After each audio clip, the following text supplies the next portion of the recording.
Cette semaine, j'ai perdu mon premier client, je suis malade et sinon ça va mieux. Tu vois, je suis un petit peu.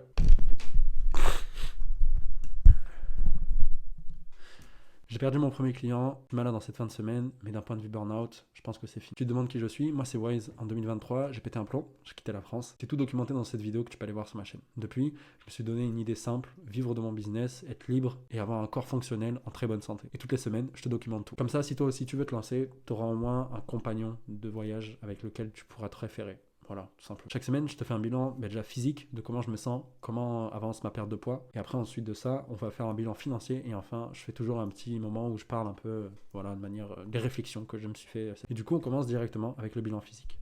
Bon, d'un point de vue sommeil, j'ai arrêté les écrans à 20h30 comme je me l'étais dit la semaine dernière et franchement il y a eu un grand changement. Mis à part que jeudi, vendredi, j'ai fait 2 insomnies, je sais pas vraiment pourquoi. Et donc du coup, c'est un petit peu mal passé sur ces dernières nuits. Mais ça va, sinon à part ça, tout va bien. D'un point de vue nutrition, je me suis un peu lâché, je vais être honnête, mais pas trop non plus parce que j'ai perdu quand même 10 grammes moi, cette semaine. Donc franchement pour le coup c'est cool. Pas pris trop de gras, donc c'est cool ça. D'un point de vue entraînement, tout se passe bien pour le moment.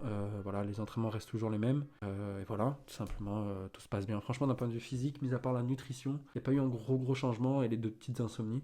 Et après les entraînements se sont très bien passés. Il n'y a pas eu de gros soucis particuliers, même plutôt l'inverse, quoi, ça s'est vraiment plutôt bien passé. Je pense que même je peux envoyer un peu plus de charge. Et ah oui, d'un point de vue sexe énergie contrôle, ma mère m'a envoyé un message, elle veut que j'arrête de parler de ma vie sexuelle comme elle a dit.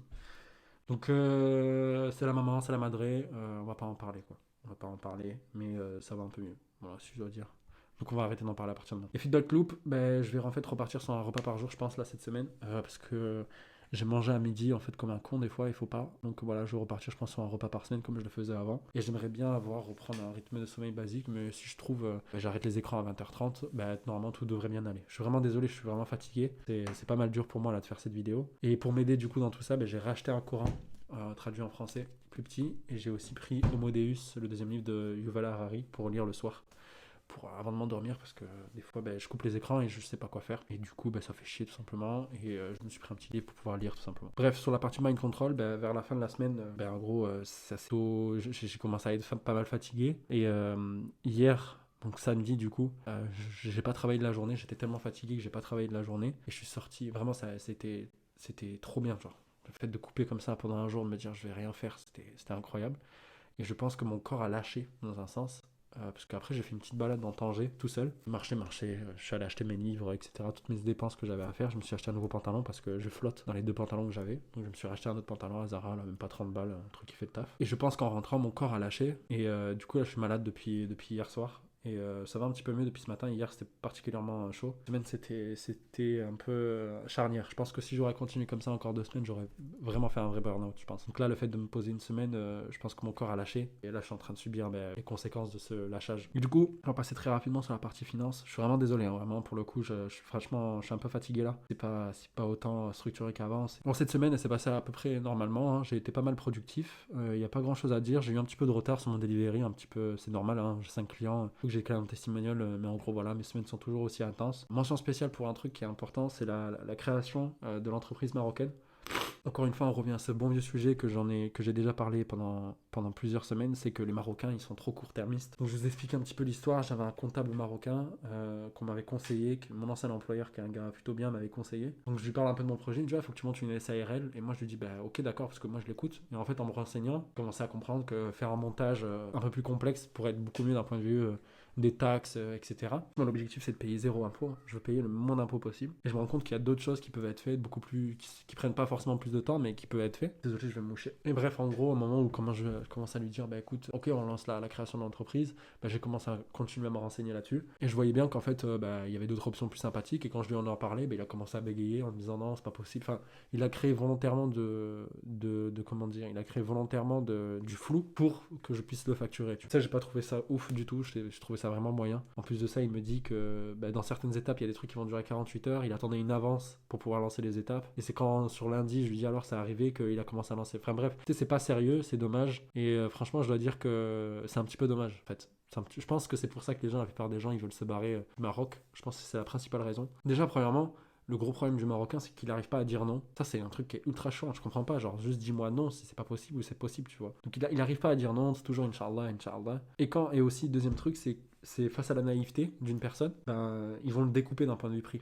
Et ça, je trouve ça moyen et super dommage. Donc maintenant, j'ai un peu un leitmotiv que je me mets, c'est que je vais apprendre un sujet comme un expert. Genre, il peut pas me baiser, mais je vais agir comme quelqu'un de naïf. Et du coup, ben, je vais voir tout de suite s'il essaie de me baiser ou pas, parce que je serai au courant de ce qu'il me dit. Et donc, du coup, c'est un bon moyen pour moi que j'ai trouvé de me dire que ben là, sur la création d'entreprise, je suis plutôt calé maintenant depuis une semaine, parce que je me renseigne avec des copains à moi, etc. Mais je vais rester naïf pendant les rendez-vous. Rester le mec qui connaît rien, etc. Juste pour voir ce qu'il fait. Et il n'y a plus de lumière. Bon, là, on va rester comme ça, c'est pas grave. Et en fait, on revient à un point bien précis, c'est qu'au Maroc, en fait, le gros problème, finalement, c'est l'humain. C'est ça qui est le gros souci au Maroc pour faire du business, c'est l'humain, à qui tu peux faire confiance, en gros, en quelque sorte. Et c'est ça, en fait, le gros souci. C'est ce que je vous racontais, bah, du coup, il y a quelques mois, avec la fameuse anecdote du taxi marocain, de l'aéroport. C'est la pensée court-termiste. C'est une boucle qui s'est créée au Maroc, qui est très mauvaise, où les court-termistes baisent les gens qui sont naïfs, les gens qui sont naïfs pètent un plomb et du coup sont court-termistes, et voilà, en fait ça s'entretient et c'est pas bon. Et je pense qu'aujourd'hui bah, c'est ça qui va tuer le Maroc en fait. Du coup bref, on va faire un montage, c'est pas encore sûr, je peux pas en parler pour le moment parce que c'est pas confidentiel, hein, je peux vous dire à peu près ce que j'ai en tête. J'aurais monté une auto-entreprise ici au Maroc et une holding dans un pays où on paye pas beaucoup d'impôts, donc on sait pas encore comment, et me faire facturer sur mon auto-entreprise ici au Maroc. Alors vous allez me dire pourquoi tu fais ça, parce que déjà si je facture une entreprise, on va dire l'équivalent d'une SARL, je sais pas moi, à Dubaï, je prends un exemple tout bête, ben, je vais faire facturer mes clients dessus. Et après, moi, je vais faire facturer cette holding à mon auto-entreprise. Pourquoi? Parce qu'ici au Maroc, l'auto-entreprise, elle est taxée à 1% et j'ai le droit jusqu'à 20 000 euros de chiffre d'affaires. Et après, à partir de là, il faut que je crée une SARL. Et en gros, ben, c'est super bien pour moi. Moi, ça me va. Parce que 20 000 euros, c'est largement suffisant pour moi pour vivre ici. Et donc, du coup, voilà, c'est un petit moyen pour moi de contourner ça et tout en ayant voilà, une entreprise pour des prochains projets qui me permettraient de faire ça. Il y a aussi des zones franches au Maroc que je regarde beaucoup qui me permettraient de potentiellement avoir 5 ans d'exonération fiscale et pas de cotisation sociale sur les 10 premiers employés de ta boîte, donc ça c'est super intéressant. Il y a aussi le Casa Finance City aussi, qui permet d'avoir des allègements fiscaux. Bref, il y a plein de dispositifs, on est en train de discuter avec des amis là-dessus, et on va voir quelle serait la meilleure option, et dès que c'est carré, je vous en parlerai. Mais là pour le moment on est reparti de zéro, parce que du coup je pars pas avec le comptable que je m'étais dit que j'allais partir, et on repart de zéro, mais c'est pas grave, c'est ok, on part là-dessus. Parce qu'en fait quand j'y pense au final, c'est un mal pour un bien, parce que ça allait me coûter de l'argent cette création d'entreprise pour au final pas grand chose, donc c'est tant mieux que ça se fasse pas. Moi franchement je suis super content. Bon, je vais reprendre du coup ma stratégie d'un point de vue de moi sans masque, donc mes recherches de clients, etc. J'ai un petit problème pour créer une offre parce qu'en fait j'ai un gros problème de delivery. Je vous refais un petit peu de contexte. Je vais essayer de créer une offre tellement bonne que les gens pourront pas dire non. J'aimerais offrir un service de prise de contact, de prise de rendez-vous qualifié, pardon, avec des Marocains ici au Maroc qui peuvent prendre le téléphone et prendre des rendez-vous. Ça c'est mon objectif. Le problème c'est qu'aujourd'hui je peux pas faire cette promesse à mes clients parce que j'ai pas trouvé les bonnes personnes qui pourraient exécuter ça. Et donc du coup, moi c'est ce que je fais, c'est ce qu'on appelle du drop service. Par du temps, c'est souvent ça. J'échange mon temps contre de l'argent en ce moment, mais l'objectif c'est de déléguer un maximum de choses à des gens ici au Maroc ou à l'étranger. Et du coup, il faut deux choses. Déjà, il faut que je formalise une offre qui serait irrésistible, donc il faut que j'ai une cible. Ça c'est très dur pour moi, même si je pense que les cabinets de recrutement sont la bonne cible pour moi dans les prochains mois. Et pour ça, je dois résoudre un problème. Et là, en gros, cette semaine, d'un point de vue des vidéos que j'ai postées, il y a un peu plus de traction, c'est un petit peu mieux que la semaine dernière, mais c'est pas exponentiel, c'est pas énorme, genre, je fais pas un truc incroyable. Je construis du coup un lead magnet qui attire pas mal de monde, mais c'est pas forcément des gens qui sont dans ma cible. Mais voilà, je vais le finir, je pense, ce week-end et je l'enverrai aux gens qui me l'ont demandé cette semaine. Et après, pour la partie, moi, je pense que je vais devoir commencer à faire de la prospection, vraiment à froid cette semaine. Et aussi, faut que je me cale des créneaux, en fait, des appels, en fait, dans la semaine pour que je puisse contacter ces personnes, en fait, tout simplement pour leur proposer mes services. Parce que là, je me rends compte que la semaine prochaine, j'aurai de moins en moins de rendez-vous, donc c'est parfait. Moi, ça me laissait le temps de faire de la prospection. Et d'un point de vue revenu, j'ai perdu un client payant, donc ça s'est pas mal passé, vous inquiétez pas. En fait, ce client avec qui je travaille depuis maintenant décembre a eu un gros problème de facturation, qui fait qu'il va devoir réduire les effectifs ce mois-ci. Et du coup, forcément, je suis pas sa priorité en termes de paiement de facture, même s'il a fait tel un bon samaritain. Quand il m'a payé le premier mois, quand il a voulu me payer, c'était un peu comme disant, voilà, tu travailles gratuitement, j'aime pas ça, je te paye quelque chose. Donc du coup, forcément, dans les prochaines semaines, je pense qu'il va me payer, mais en soi, je veux dire, c'est pas un problème. En soi, j'ai perdu un client, mais en fait, je l'ai pas vraiment perdu, je vais juste être payé un petit peu. Enfin, à partir rétention, j'ai un petit peu de retard sur mon delivery. Maintenant, je m'occupe de 4 clients à temps plein que je dois délivrer. Je continue du coup à donner en fait le meilleur de moi-même. C'est assez dur, je vais pas vous mentir, surtout que là, en fait, le fait que j'ai la crève, etc. Comme vous pouvez voir, je suis pas au top du top en termes d'énergie, mais ça paiera. Moi, je pense que ça paiera, Inch'Allah. Et cette semaine, il faudrait que je me charge de relancer en fait les gens que j'ai déjà aidés pour avoir des clients testimonials. Je pense que c'est bien maintenant en termes de timing pour le faire maintenant. Et sur la partie Wise Aspirant, donc celui qui a le masque, je donne des idées gratuites tous les jours sur TikTok. Et s'il veut aller plus loin, il va sur mon YouTube. Voilà, c'est ça l'offre que je propose. C'est totalement gratuit. J'ai passé la barre des 2800 abonnés cette semaine. Et je dois encore changer le hook, je pense, parce que là, mes vidéos, elles font pas non plus beaucoup de vues. Donc là, ça va être aussi un changement de hook. J'ai aussi travaillé un call to action, vraiment que je vais poster du coup à chaque fois dans chaque vidéo. Donc maintenant, je ferai que le corps de la vidéo jusqu'à étape 3. En gros, c'est ceux qui savent, qui connaissent mes vidéos. Jusqu'à étape 3 et après, je vais mettre un call to action que je vais réutiliser partout. Et aussi, j'ai gagné aussi un abonné sur YouTube. Donc je souhaite la bienvenue à mon nouveau abonné qui s'appelle Cameron Fifth Energy Harmony. Cameron Fifth Harmony. Donc salut à toi, c'est un plaisir, même si cette semaine tu me vois pas au meilleur de ma forme, désolé. Mais en tout cas voilà, cette semaine je suis vraiment désolé, je suis vraiment fatigué. Là vraiment Et pour faire un peu des réflexions, bon déjà je le sais déjà, mais le sommeil quoi. Le sommeil c'est la base de tout, c'est vraiment la base de tout dans la vie. Déjà la première chose que j'aimerais parler en fait, c'est que l'importance du sommeil, elle est primordiale en fait. C'est vraiment un truc que tu dois implémenter et être obsédé dans ta vie, c'est le sommeil. Vraiment. Au-delà de l'argent, au-delà de tout. Parce qu'en fait, tout part du sommeil. T'as passé une bonne nuit, tu passes une bonne journée, du coup, tu peux être productif. T'as passé une mauvaise nuit, t'es pas productif, tu tires la gueule, tout est négatif, tu vois le monde en noir. Donc, du coup, le sommeil, c'est la chose la plus importante, moi, je pense qu'il faut travailler dans ta vie. C'est le seul truc. Si tu dois être obsédé pour une seule chose, c'est bien dormir. Après, ensuite, mis à part ça, cette semaine, il y a eu des galères, là, comme là, en cette fin de semaine, mais alhamdoulilah, j'ai toujours des solutions. Je suis en bonne santé, malgré tout, que là, aujourd'hui, c'est un peu dur d'un point de vue physique, maladie, etc. Mais voilà, il y a toujours une solution. Le comptable, il est pas carré. Du coup, j'ai des potes avec qui on se serre les coudes et on essaie de trouver des solutions.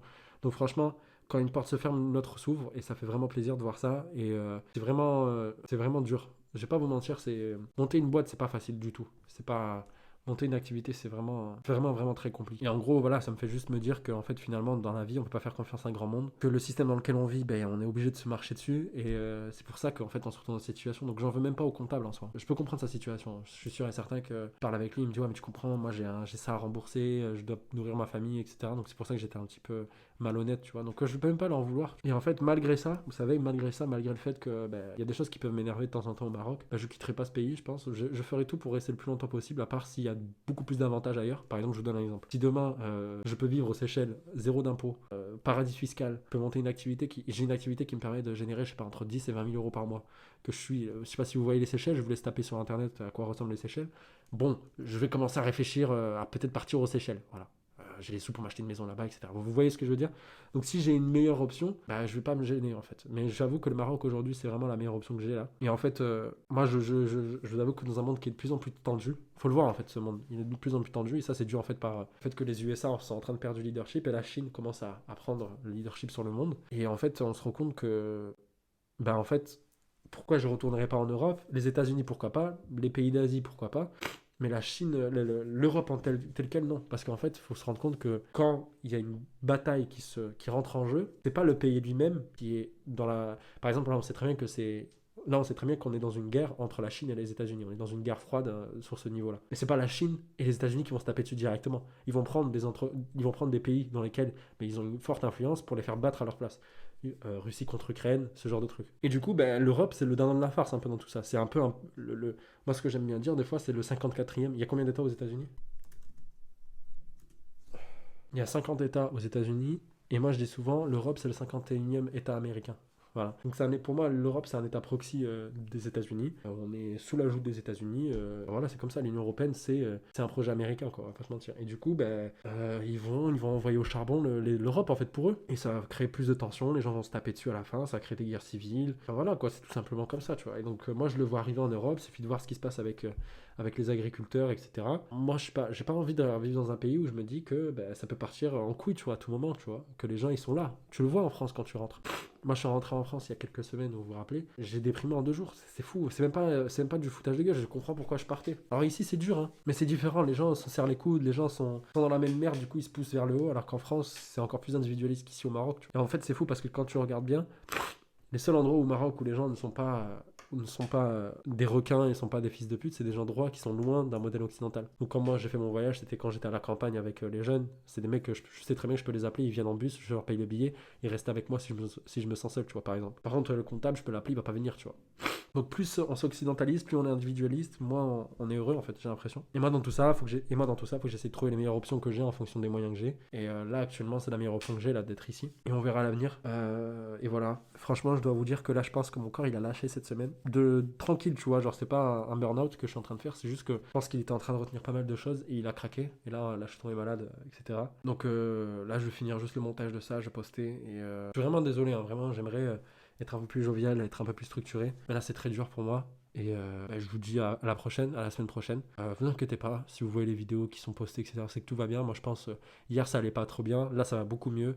Je pense que mardi, grand max, j'ai plus rien. Donc vraiment, vous inquiétez pas, rien de grave, c'est juste que je suis un petit peu malade. Et je récupère un peu toute la fatigue que j'ai encaissée en fait depuis cette semaine, depuis maintenant, je pense, début janvier. Bref, je vous souhaite d'être loin du tumulte, de toutes ces merdes qui arrivent. Le monde change vite et il faut trouver ses billes en fait dans tout ça, il faut réussir à avancer. Tout ce que j'aurais à vous dire, c'est prenez soin de vous et on se dit à la prochaine.